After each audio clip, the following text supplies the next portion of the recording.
Assalamualaikum warahmatullahi wabarakatuh. Perkenalkan, nama saya Nurul Istiqomah. Saya merupakan salah satu pengampu di Fakultas Ekonomi dan Bisnis Universitas 11 Maret.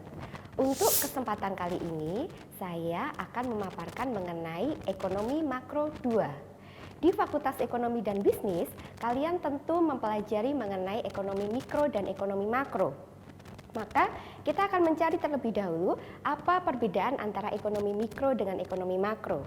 Pada ekonomi mikro, pelaku ekonominya hanya ada dua, yaitu rumah tangga dan perusahaan. Di rumah tangga, tujuannya adalah untuk memaksimalkan kepuasan, sedangkan perusahaan bertujuan untuk memaksimalkan keuntungan. Nah, di ekonomi mikro nanti akan timbul beberapa macam pasar. Yang pertama adalah pasar persaingan sempurna, kemudian pasar monopolistik, pasar oligopoli, dan pasar monopoli. Sedangkan di ekonomi makro, pelaku ekonominya ada 4. Yang pertama rumah tangga, kemudian perusahaan, ada pemerintah, dan ada dunia internasional. Di ekonomi makro, nanti masalah-masalah yang akan kita bahas itu adalah masalah secara agregat. Ada konsumsi, ada investasi, ada pengeluaran pemerintah, ada ekspor dan impor. Berikut adalah beberapa permasalahan yang ada di ekonomi makro. Kalau kalian membaca headline, berita di surat kabar atau di televisi, terdapat beberapa permasalahan yang ada di sana. Misalkan saja, pertumbuhan ekonomi Indonesia tahun 2019 mentok di 5,3%. Kemudian BI sudah melakukan injeksi dana sebesar 651,54 triliun. Kemudian utang negara Indonesia pada Mei 2020 naik tembus sampai dengan 5.868 triliun. Hal-hal tersebut merupakan hal yang akan kita pelajari dalam ekonomi makro. Apa yang akan kita pelajari dalam ekonomi makro? Terdapat 3 permasalahan utama yang akan kita pelajari dalam ekonomi makro. Yang pertama adalah pertumbuhan ekonomi. Pertumbuhan ekonomi itu adalah proses kenaikan output per kapita dalam jangka panjang. Jadi nanti kita tekanannya pada 3 aspek, yaitu dari proses, output per proses, output per kapita, dan jangka panjang. Pertumbuhan ini ada kaitannya dengan kenaikan output per kapita yang disebabkan oleh 2 sisi yang harus diperhatikan, yaitu GDP dan jumlah penduduk. Nanti kalau kita sudah menghitung mengenai GDP dan jumlah penduduk, kita akan masuk ke dalam pendapatan per kapita. Tentunya kalian masih ingatkan bagaimana cara menghitung pertumbuhan ekonomi. Nah, untuk menghitung pertumbuhan ekonomi, kalian harus menggunakan GDP real. Jadi, kita punya 2 jenis GDP. Yang pertama adalah GDP real dan yang kedua adalah GDP nominal. GDP real digunakan untuk mengukur pertumbuhan ekonomi yang dilakukan dengan cara mencari selisih antara GDP pada tahun sekarang dikurangi dengan GDP pada tahun sebelumnya dibagi dengan GDP pada tahun sebelumnya dikalikan dengan 100%. Itu diukur dari GDP real. Sedangkan GDP nominal berguna untuk mengetahui struktur perekonomian yang ada di suatu daerah atau suatu negara. Kita mengetahui perhitungan GDP itu terdapat beberapa sektor. Nah, sektor dominan yang mempunyai kontribusi yang paling besar terhadap GDP merupakan struktur perekonomian yang ada di daerah atau negara tersebut. Kita bisa melihat bahwa pertumbuhan ekonomi di Indonesia mengalami fluktuasi. Tahun 2019, pertumbuhan ekonomi kita itu paling rendah semenjak tahun 2015. Jadi memang di tahun 2015, pertumbuhan ekonomi kita adalah cuma 4,8%.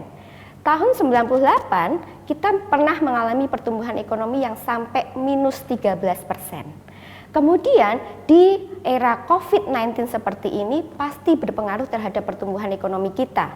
Ternyata pertumbuhan ekonomi yang ditetapkan oleh pemerintah tidak tercapai. Bahkan pertumbuhan ekonomi kita itu mengalami minus 1,1% sampai dengan pertumbuhannya 0,4%. Kemudian permasalahan kedua yang akan kita bahas dalam ekonomi makro adalah mengenai inflasi. Inflasi itu adalah kenaikan harga secara keseluruhan pada suatu periode waktu tertentu. Berdasarkan data, kita bisa melihat tahun 2019 inflasi kita hanya sebesar 2,72%. Bahkan tahun 2020 kemarin inflasi kita hanya sebesar 1,52%. Itu merupakan anomali. Ketika kalian melihat tren menjelang Idul Fitri, harusnya permintaan terhadap suatu barang dan jasa itu mengalami kenaikan dan terdapat inflasi. Ternyata di Indonesia inflasi kita 1,52% karena adanya COVID-19. Dan itu nanti yang akan kita pelajari kenapa bisa seperti itu, apa kebijakan yang akan dilakukan oleh pemerintah. Permasalahan yang ketiga adalah mengenai pengangguran. Kalian jelas sudah mengetahui apa itu definisi pengangguran, jenis-jenis pengangguran, dan lain sebagainya. Nah, pengangguran itu terjadi karena jumlah tenaga kerja dan lapangan pekerjaan itu tidak sinkron, tidak seimbang. Lebih banyak orang yang mencari pekerjaan daripada lapangan pekerjaan yang tersedia. Kita bisa melihat tingkat pengangguran kita pada tahun 2019 itu mencapai 4,69%. Bahkan karena adanya COVID-19 ini, tingkat pengangguran di Indonesia mencapai 8,4%. Nah, itu nanti kebijakan apa yang akan dilakukan oleh pemerintah yang akan kita pelajari dalam ekonomi makro 2 ini. Nah, ketiga hal tersebut merupakan dasar kita mempelajari materi yang ada pada ekonomi makro 2. Materi apa nanti yang akan kita pelajari? Yang pertama adalah mengenai kebijakan pemerintah. Kita nanti akan mempelajari mengenai kebijakan stabilisasi. Kemudian kita nanti akan mempelajari mengenai hutang pemerintah. Apakah hutang pemerintah tersebut menguntungkan bagi suatu negara? Kemudian kita nanti akan belajar mengenai defisit anggaran dan teori fluktuasi. Kemudian tahapan berikutnya adalah mempelajari mengenai landasan ekonomi mikro dalam ekonomi makro. Kita nanti mempelajari mengenai banyak sekali teori konsumsi. Salah satunya dari Keynes mengenai teori pendapatan absolut. Kemudian ada dari Milton Friedman mengenai teori pendapatan permanen dan ada dari Franco Modigliani mengenai teori konsumsi siklus hidup. Jadi nanti kita akan membahas mengenai konsumsi yang dilakukan oleh seseorang selama dia itu hidup. Kemudian materi berikutnya kita akan mempelajari mengenai investasi. Ada investasi bisnis, ada investasi residensial, dan ada investasi persediaan. Pada tahap akhir di ekonomi makro 2 ini, kita nanti akan mengidentifikasi pertumbuhan ekonomi. Jadi pengaruh dari akumulasi modal. Ada teori pertumbuhan ekonomi Solo yang menunjukkan variabel aset, variabel jumlah penduduk, variabel teknologi, dan lain sebagainya yang berpengaruh terhadap pertumbuhan ekonomi. Kemudian kita nanti juga akan mempelajari mengenai teori pertumbuhan endogen, yaitu dengan mengoptimalkan kondisi internal yang ada di negara tersebut. Salah satunya adalah kualitas dari sumber daya manusia yang diikuti dengan sumber daya alam, alih teknologi, aset teknologi, sampai dengan kelembagaan. Nah, salah satu materi yang akan kita pelajari dalam ekonomi makro adalah mengenai kebijakan stabilisasi. Apa itu kebijakan stabilisasi? Yaitu kebijakan ekonomi makro yang digunakan oleh pemerintah untuk mengoptimalkan pertumbuhan pendapatan nasional. Kebijakan stabilisasi ini biasanya digunakan pemerintah untuk mengatasi krisis. Kita bisa melihat krisis di Indonesia itu terjadi dari pemerintahan Pak Soekarno sampai dengan Pak Jokowi. Kita bisa dilihat bahwa pada waktu pemerintahan Pak Soekarno ada hiperinflasi hingga 600%. Salah satu penyebab adanya proyek mercusuar yang diterapkan oleh Presiden Soekarno sehingga pemerintah harus menciptakan banyak uang. Dan itu berakibat terhadap kondisi inflasi di Indonesia yang mencapai 600%. Kalian bisa membayangkan harga barang-barang naik 600 kali lipat. Sehingga apa yang dilakukan oleh pemerintah, salah satu kebijakan yang dilakukan oleh pemerintah adalah kebijakan centering, pemotongan mata uang. Jadi uang 1.000 dijadikan dengan 1. Kemudian kita nanti akan membahas di era Pak Soeharto. Di era Pak Soeharto pun terdapat krisis ekonomi tahun 97 sampai dengan 98 yang disebabkan karena lemahnya kurs kita, adanya defisit transaksi berjalan, dan akhirnya pemerintahan Soeharto harus membuat beberapa kebijakan. Salah satu kebijakannya adalah restrukturir di bidang perbankan, kemudian penguatan mata uang, dan lain sebagainya. Demikian juga hasil dari krisis tersebut adalah pertumbuhan ekonomi kita yang turun sampai minus 13%. Dan Indonesia baru bisa bangkit pada tahun 2002 di mana pertumbuhan ekonominya mulai merangkak naik ke dalam angka 4%. Kemudian eranya Pak SBY, tahun 2008 ada yang namanya krisis ekonomi global. Tapi di Indonesia dampaknya tidak terlalu besar karena dampak yang besar itu adalah negara-negara yang rasio ekspor terhadap PDB-nya adalah besar. Salah satu contoh di negara ASEAN yang mendapatkan dampak krisis ekonomi global adalah di Singapura. Karena rasio antara ekspor dibandingkan dengan PDB-nya mencapai 200%. Di Indonesia hanya sebesar 29% saja. Kemudian pemerintahan Pak Jokowi sekarang ini juga terjadi krisis, namanya adalah krisis kesehatan yang memberikan dampak multidimensi ke semua aspek. Kita bisa membaca berita bahwa tingkat pengangguran meningkat, inflasi kemarin mengalami penurunan, sehingga salah satu kebijakan yang dilakukan oleh Presiden Jokowi adalah melakukan stimulus fiskal supaya permintaan agregat yang dilakukan oleh masyarakat itu mengalami peningkatan. Jadi ada relaksasi kredit, ada pemotongan pembayaran PLN dan lain sebagainya supaya masyarakat bisa membelanjakan uangnya, meningkatkan permintaan agregat sehingga nantinya akan meningkatkan produktivitas dan mendongkrak pertumbuhan ekonomi.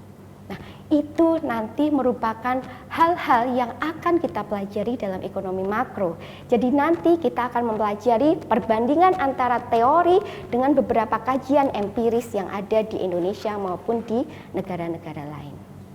Nah, di samping kita mempelajari mengenai kebijakan stabilisasi, kita juga akan mempelajari mengenai pengaruh hutang terhadap pertumbuhan ekonomi atau terhadap perekonomian.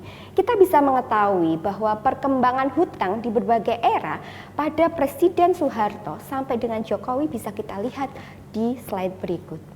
Pada waktu pemerintahan Pak Soeharto, utang pemerintah mencapai 551,4 triliun rupiah atau mencapai 57,7% dari PDB. Dan utang tersebut digunakan untuk membiayai infrastruktur. Jadi kalau kalian bisa melihat pemerintahan Pak Soeharto banyak pembangunan jembatan, jalan dan lain sebagainya. Kemudian kita loncat ke pemerintahannya Pak SBY. Salah satu prestasi yang dikemukakan oleh pemerintahan Pak SBY adalah rasio hutang terhadap PDB-nya adalah rendah, cukup di bawah 24,7%. Tapi kalian juga harus mengetahui bahwa hutang yang dilakukan oleh pemerintahan Pak SBY digunakan untuk melakukan subsidi kepada masyarakat, terutama subsidi energi. Jadi kalian bisa melihat pada waktu pemerintahannya Pak SBY, subsidi terhadap bahan bakar minyak luar biasa banyak. Sehingga kebijakan lainnya yang dilakukan oleh Pak Jokowi berbeda. Pak Jokowi itu rasio hutang terhadap PDB-nya mencapai 29,1% dan digunakan sebagai modal bagi BUMN untuk membangun infrastruktur. Jadi kalau kalian melihat sekarang ini, Presiden Jokowi banyak membangun jalan tol, kemudian banyak membangun bandara dan lain sebagainya untuk meningkatkan akses perekonomian supaya investasi yang masuk ke Indonesia itu meningkat dan pertumbuhan ekonomi juga akan mengalami peningkatan. Nah, setelah kita bicara mengenai hutang, berarti kita juga harus menghubungkan dengan defisit. Hutang dan defisit itu mempunyai kaitan yang erat. Defisit itu terjadi ketika pendapatan yang diperoleh oleh suatu negara itu tidak seimbang dengan pengeluaran yang harus dilakukan oleh negara tersebut. Nah, beberapa sumber pendapatan oleh negara adalah dengan yang pertama adalah menaikkan pajak atau menaikkan devisa. Kemudian kita juga nanti bisa melakukan utang atau pinjaman baik dari dalam negeri maupun luar negeri. Kita nanti akan membahas masing-masing kelemahan ketika hutang tersebut dilakukan dari luar negeri dan dari dalam negeri. Nah, kalau sudah bicara dengan mengenai defisit, berarti apakah defisit tersebut mempunyai manfaat? Iya, defisit tersebut mempunyai manfaat. Beberapa manfaat dari defisit adalah yang pertama adalah menciptakan stabilitas ekonomi, kemudian yang kedua adalah mengurangi pengangguran. Jadi ketika pemerintahan tersebut mempunyai defisit, berarti dia mempunyai hutang, hutang tersebut digunakan untuk meningkatkan permintaan agregat yang ada di negara tersebut. Kalau permintaan agregat mengalami kenaikan, maka produktivitas akan mengalami naik, permintaan terhadap tenaga kerja naik, dan pengangguran akhirnya mengalami penurunan. Dan defisit anggaran juga akan menciptakan pertumbuhan ekonomi. Kemudian keuntungan defisit yang lainnya adalah terciptanya keadilan dan pemerataan pembangunan. Kita nanti juga akan mempelajari hubungan antara defisit anggaran dengan pertumbuhan ekonomi. Ternyata terdapat beberapa pandangan hubungan defisit tersebut terhadap pertumbuhan ekonomi. Yang pertama adalah dari kaum neoklasik. Neoklasik mengatakan bahwa defisit anggaran itu memberikan hubungan atau pengaruh yang negatif terhadap pertumbuhan ekonomi. Kenapa? Karena ketika kondisi defisit, maka nanti pemerintah akan menaikkan pajak kepada rakyat, dan itu berarti akan mengurangi investasi yang masuk ke Indonesia atau ke suatu negara, mengurangi daya beli masyarakat, dan akhirnya pertumbuhan ekonomi kita akan mengalami penurunan. Kita nanti akan belajar berdasarkan kajian empiris dari berbagai negara. Kemudian di pandangan yang kedua adalah pandangan dari Keynes, mengatakan bahwa defisit anggaran itu mempunyai hubungan yang positif terhadap pertumbuhan ekonomi. Karena ketika suatu negara mengalami kondisi defisit, dia mempunyai hutang, kemudian hutang tersebut digunakan sebagai leverage, jadi sebagai stimulus terhadap perekonomian untuk meningkatkan permintaan agregat yang ada dalam masyarakat, sehingga nanti berdampak pada pertumbuhan ekonomi. Dan yang terakhir adalah ada pandangan dari Ricardian atau biasa disebut sebagai Ricardian ekivalen, mengatakan bahwa antara defisit anggaran dengan pertumbuhan ekonomi itu enggak ada hubungannya. Karena apa? Karena masyarakat berpikir rasional. Kalau sekarang pemerintah mengurangi pajak, tetapi dengan konsekuensi pada masa yang akan datang pajak tersebut tetap diterapkan kepada masyarakat, bahkan dengan tingkat yang lebih tinggi, maka masyarakat akan mengurangi tingkat konsumsinya. Nanti dulu saya gunakan untuk membayar tingkat pajak yang lebih besar pada masa yang akan datang, sehingga tidak ada hubungan sama sekali antara defisit anggaran dengan pertumbuhan ekonomi. Nah, itu adalah beberapa cuplikan materi-materi yang akan kita bahas dalam ekonomi makro. Jadi di sini saya hanya menggambarkan secara sekilas dulu. Nanti di pertemuan berikutnya kita akan membahas berdasarkan kajian empiris, berdasarkan teori dan lain sebagainya, supaya kita bisa tahu ternyata untuk setiap negara hubungan antara defisit dengan pertumbuhan ekonomi, pengaruh hutang terhadap perekonomiannya itu akan mengalami dampak yang berbeda-beda. Terima kasih, itulah materi yang akan kita pelajari dalam ekonomi makro 2. Kalian bisa mengakses materi tersebut pada spada.uns.ac.id atau kalian bisa menghubungi email saya @nurulistiqomah_fe@staff.uns.ic.id. Terima kasih atas perhatiannya. Sampai ketemu pada pertemuan berikutnya. Assalamualaikum warahmatullahi wabarakatuh.